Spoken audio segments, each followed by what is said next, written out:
Page 3 of chi-squared. Q-Gen was interested in finding out whether or not the number of hours spent playing computer games per week had an influence on school grades. Of course it does. He collected the following information. So remember, we're looking at the middle part of this table. We're not looking at the totals.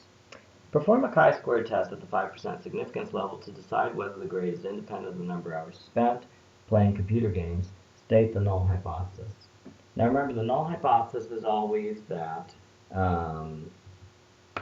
H0, which is the null hypothesis, equals one category is independent from the other. So let's say grades are independent from time spent on video games. And then they, of course, ask for the alternative hypothesis, H subscript 1.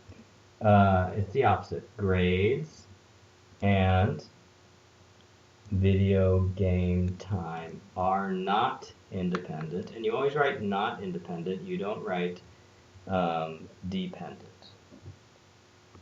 Okay.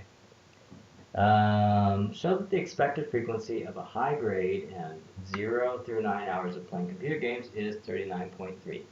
So let's see. High grade and 0 through 9 hours. That would be that. It would be the 57 position. We're going to show that that is equal to 39.3. Okay, so remember the way you do this is you take 96 divided by the total times 90 divided by the total, and we get, oh, and we also multiply by the total itself. Okay, since we multiply by the total itself, these two cancel out. So basically we need to figure out 96 times 90 divided by 220. I'm going to do that offline here. 96 times 90 divided by 220. That gives me 39.3. Okay, so that what do you know? That's exactly what we expected. Okay, haha, expected value, that's what we expected. Okay,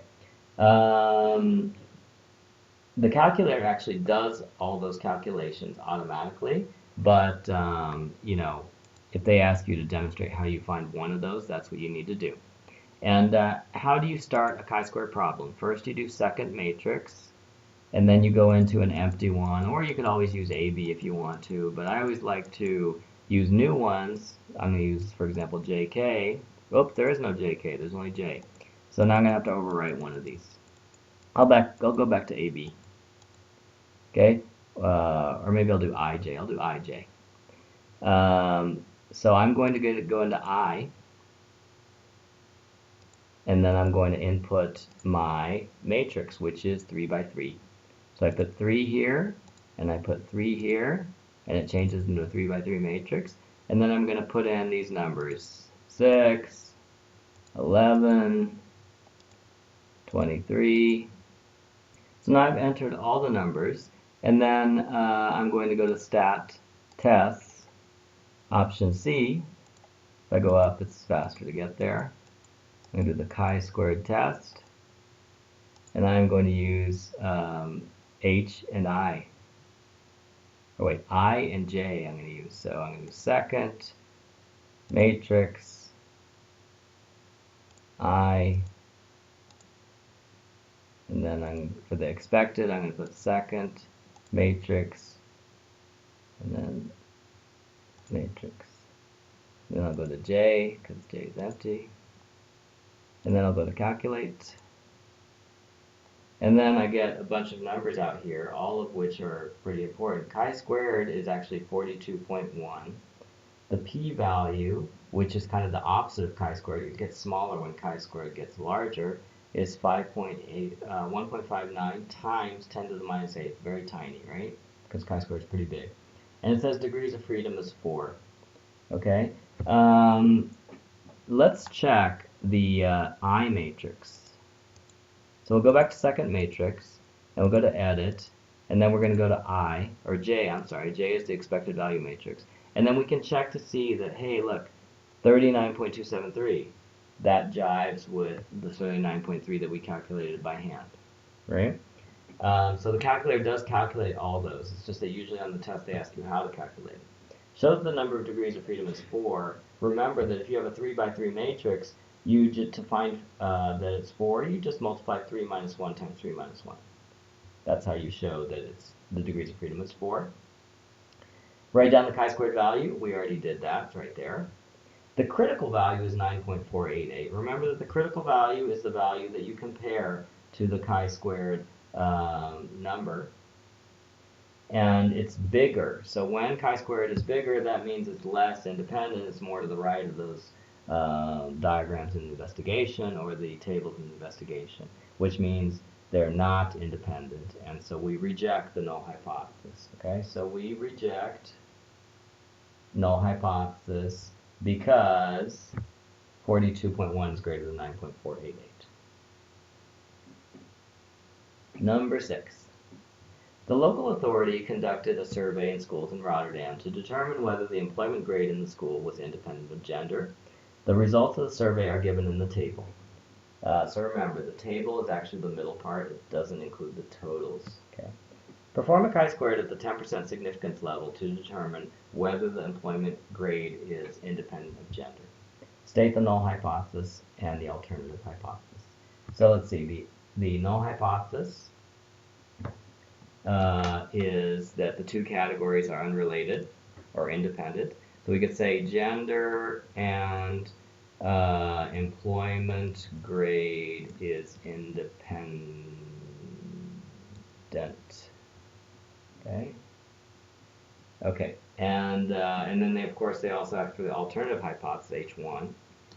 And then it's just the opposite. Gender and employment grade are not independent.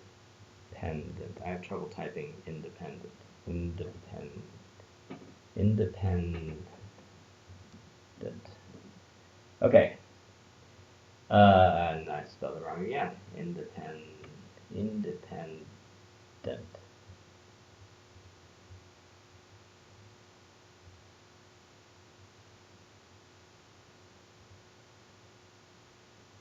Oh, maybe that's right. Okay. Then we go down to write down the table of expected frequencies. Oh, thank goodness. They didn't ask us to actually calculate, but they did ask us to fill in the whole table. So the way we do that is where you need to fill in the matrix. Okay, let's use table C, which I skipped over for some reason. Is it 3 by 3? No, it's 2 by 3. 2 by 3. And maybe you don't remember if the 2 comes first or the 3 comes first. Just try a bunch of values, right? 2 by 3. Okay, and then we're just going to type in these numbers. Oops, it's into matrix J. I don't want matrix J. I want matrix C.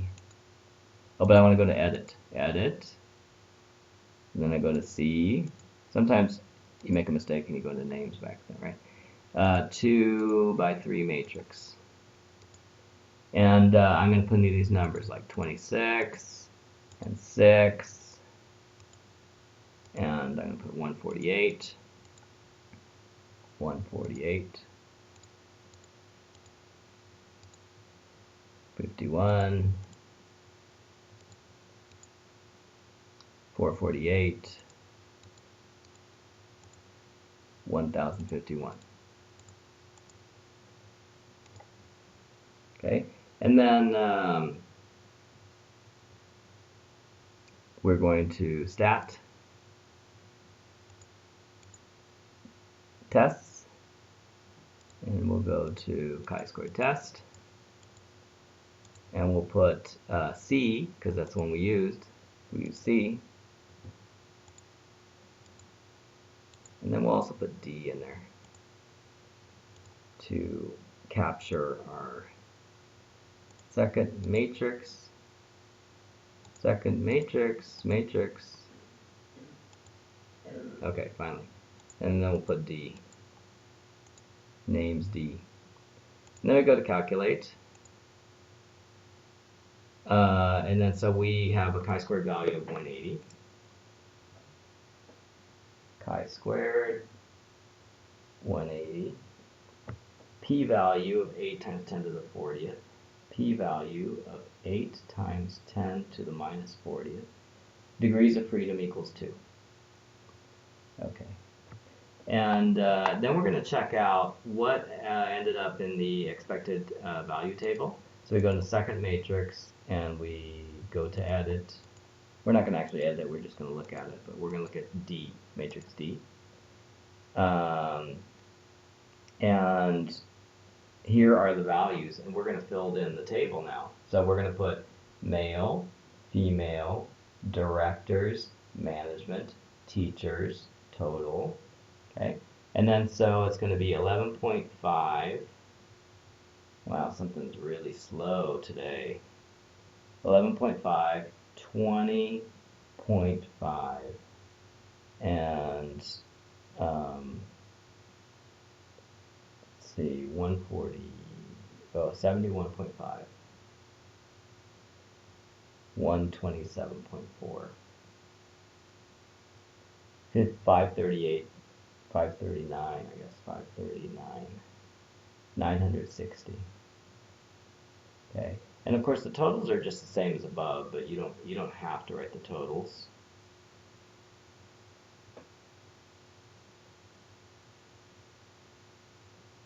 The totals, it helps to write them down if you were actually calculating them by hand, then it's invaluable, but otherwise you don't have to write the totals. Now let's check out these numbers. Like, look, we're going to compare 11 to 26. We're going to compare 20 to 6, 71 to 148, 127 to 51, 960 to 1050, 539 to 448. Looks like the teacher's numbers are not too far off, but the other ones are kind of far off. I would guess that this is, that we're going to reject the null hypothesis from comparing these expected values to the observed values. Write down the degrees of freedom. It's 2. We got it from the calculator. Write down the chi-squared value. It's 180. We got it from the calculator. The critical value is 4.605. Okay. And then so we're going to, using the critical value or the p-value, comment on your results. It says to use either one. Does it always say that? Yeah, I guess it does. So I'm going to show you both on this one. So let's say the chi-squared gets compared to the critical value, okay? And the p-value gets compared to the significance level, okay? That's how the p-value gets used. So even if you don't have the chi-squared value, if the p-value and the significance value, you can make the same comparison. So chi-squared, is chi-squared greater than the critical value? And chi-squared, remember, is 180, as we calculated in the calculator. And the critical value is 4.605, which they told us. And yes, it is. So that means the null hypothesis is rejected. Okay? What about the p-value? The p-value is tiny. It's 8 times 10 to the negative 40th. Oh my god, that's so close to 0. 0.000040 zeros, or 39 zeros, and then 8. So that is probably definitely less than the significance level, which is 10%. 10%, remember, we write it as 0.10. Much less, yeah? So it's still that we reject the null hypothesis. The p-value should be less than the significant, the significance level, to reject the null hypothesis. The chi-squared is the opposite. The chi-squared is greater than the critical value to reject the null hypothesis. Okay. And that's it.